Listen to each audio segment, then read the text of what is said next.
자, 5월 17일 영상 촬영을 시작하겠습니다. 저번 주에 좀 다이나믹한 한 주였습니다.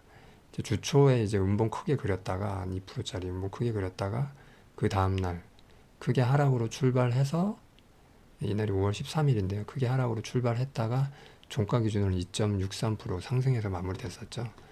이날 이제 대장주가 아무래도 이제 반도체 섹터로 보면은 삼성전자 하이닉스가 정고점을 뚫어서 마무리했던 걸로 기억해요. 하이닉스가 5월 13일인데 정고점을 뚫고 7.6% 오르면서 마무리를 했었고, 종가 기준으로는 이제 5월 13일이 KRX 기준으로 최고가가 되겠습니다.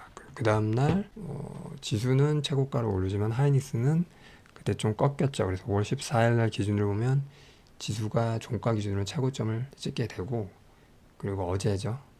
예, 그제 금요일 기준으로 해서 8천을 잠깐 찍었다가 줄줄 계속 흘렀습니다. 이제 뭐 다이나믹한 한 주였는데 크게 두 가지 제가 언급드리고 싶은 게, 지금 이때 이제 그 미중 회담에서 뭐 여러 가지 세부 사항은 잘 모르겠지만 어쨌든 뭔가 중국과 약간 화해 무드가 형성되면서 그 다음날 이제 5월 14일 날 많이 올랐었죠.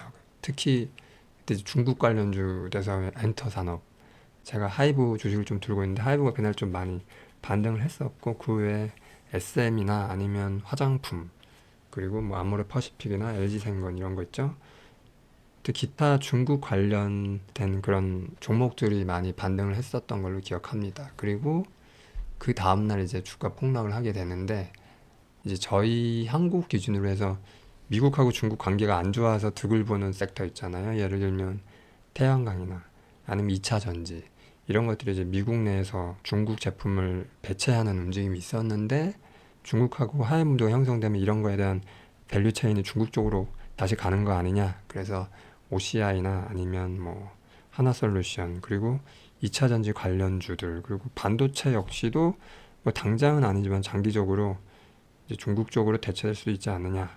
약간 이런 무드가 있지 않았을까 싶습니다. 그래서 반도체 같은 경우는 미국도 많이 내렸어요. 금요일에 보면 엔비디아부터 해서 마이크론 테크놀로지, 뭐 인텔 이런 거 다 싹 다 내렸습니다. 물론 뭐 많이 올라서 차익 실현 요구도 있었겠지만 그런 거에 빈미를 제공한 게 두 강자의 화해 무드로 인한 일단 그런 거에 대한 이슈가 있지 않았나.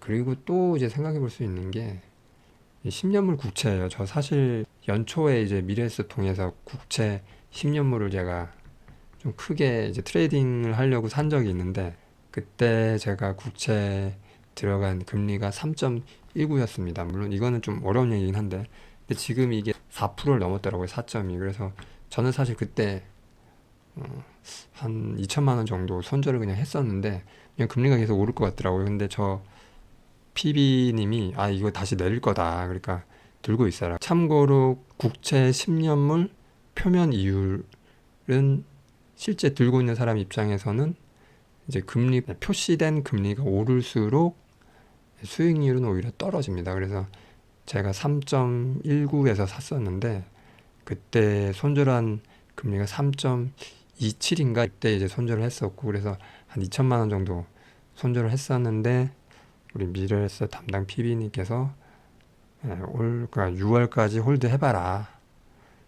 여러 가지 뭐 이유가 있었어요. 세계 채권 주도 편입이 된다, 기타 등등 이유로 그렇게 권장을 했었는데, 지금까지 들고 있었으면 거의 뭐 마이너스 한 3억 정도 되지 않았을까, 그런 생각을 합니다. 그래서 제 말씀은 PB나 그런 사람도 잘 모른다, 미래에 대해서. 그거 들고 있었으면 큰일 날 뻔했다, 이런 생각이 들고요. 어쨌든 미 10년물도 거의 4.6 넘고 한국 10년물도 4.2가 넘습니다. 그래서 뭐 인플레이션에 대한 그런 거에 대한 반응이겠죠. 그래서 금리가 이제 너무 오르고 하니까 주식보다는 큰 돈을 진짜 가지고 있는 사람 입장에서는 국채가 훨씬 더 매력적이죠. 뭐 아무 생각 없이 넣어놔도 4.7%뭐 이렇게 연으로 이제 따박따박 꼽아주는 거하고, 주식은 기대 수익률이 보통 10에서 15% 정도인데 리스키 하잖아요. 그래서 리스키한 것보다는 아무 생각 없이 수익을 얻을 수 있는 쪽으로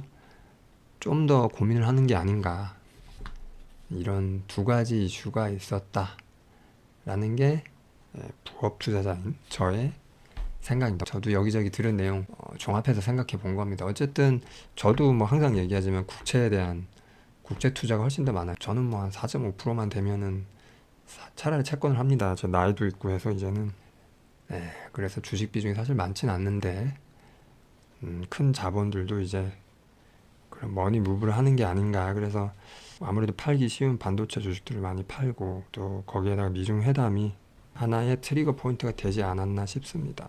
트럼프는 뭐 미중 회담 끝나고 나서 다시 이란을 공격할 수도 있겠다라는 그런 말을 했어요. 뭐 이틀이면은 모든 걸 다 뒤집을 수 있다 이런 식으로 얘기를 하고, 이분이 참 정치 성향을 떠나서 조금 과격하긴 한 것 같아요. 어쨌든 저번 주에 그래서 저도 일부 종목을 손절하고 일부 종목 매수도 하고 그랬는데 앞으로 좀 더 지켜봐야 될 것 같아요.